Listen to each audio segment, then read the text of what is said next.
Assalamualaikum warahmatullahi wabarakatuh.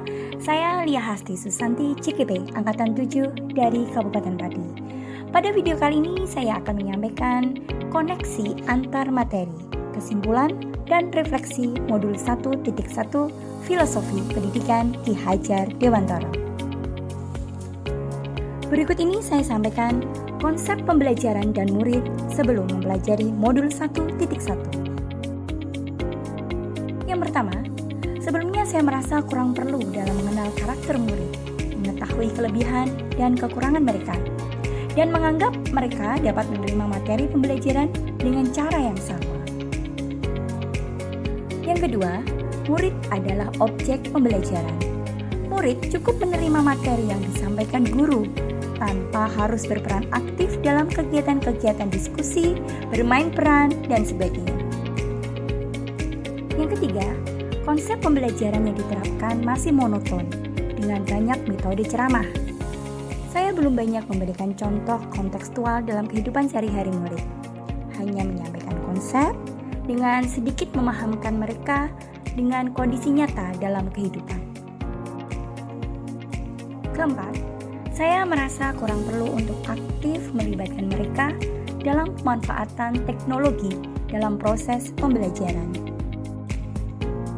Dan kelima, saya menuntut murid untuk dapat mengerjakan tugas dan ulangan harian dengan memperoleh nilai sesuai KKM. Saya lebih mengutamakan aspek kognitif daripada aspek afektif dan psikomotorik.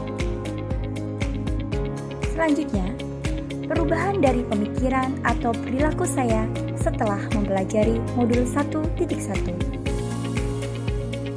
Yang pertama, saya merasa perlu untuk mengenal karakter murid dengan lebih baik.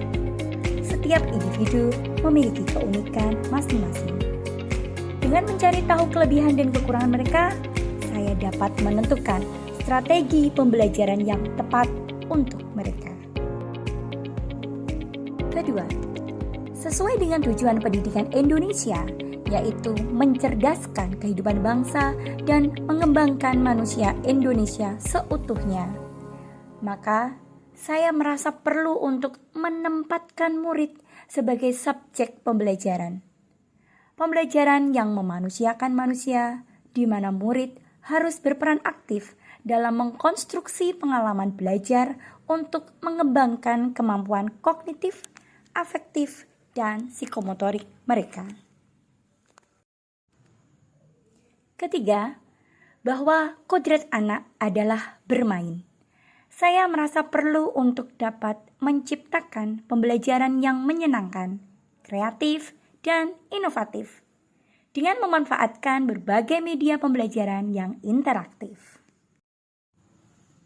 Keempat, sesuai dengan konsep kodrat zaman, saya merasa perlu untuk mengajarkan materi yang sesuai dengan perkembangan zaman tanpa meninggalkan nilai-nilai luhur budaya bangsa. Lebih mengenalkan murid dengan pemanfaatan teknologi dalam proses pembelajaran. Kelima, sebagai guru kita berperan sebagai pamong. Dalam hal ini kita hanyalah sebagai fasilitator yang memenuhi kebutuhan murid. Kita hanya menuntun tumbuh kembang mereka tanpa bisa memaksa atau menuntut. Selanjutnya, agar tercipta kondisi yang lebih baik dan agar kelas dapat mencerminkan pemikiran KHD, diperlukan adanya strategi.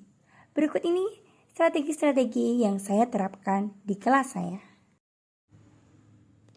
Yang pertama, untuk mengenali karakter murid, saya melaksanakan asesmen diagnostik di awal pembelajaran, sehingga saya dapat menentukan strategi pembelajaran yang tepat sesuai dengan kebutuhan mereka. Strategi yang kedua, yaitu dengan melaksanakan pembelajaran yang melibatkan murid secara aktif, melalui berbagai kegiatan pembelajaran yang berorientasi pada anak. Ketiga, menciptakan pembelajaran yang menyenangkan dengan berbagai permainan seru dan media interaktif.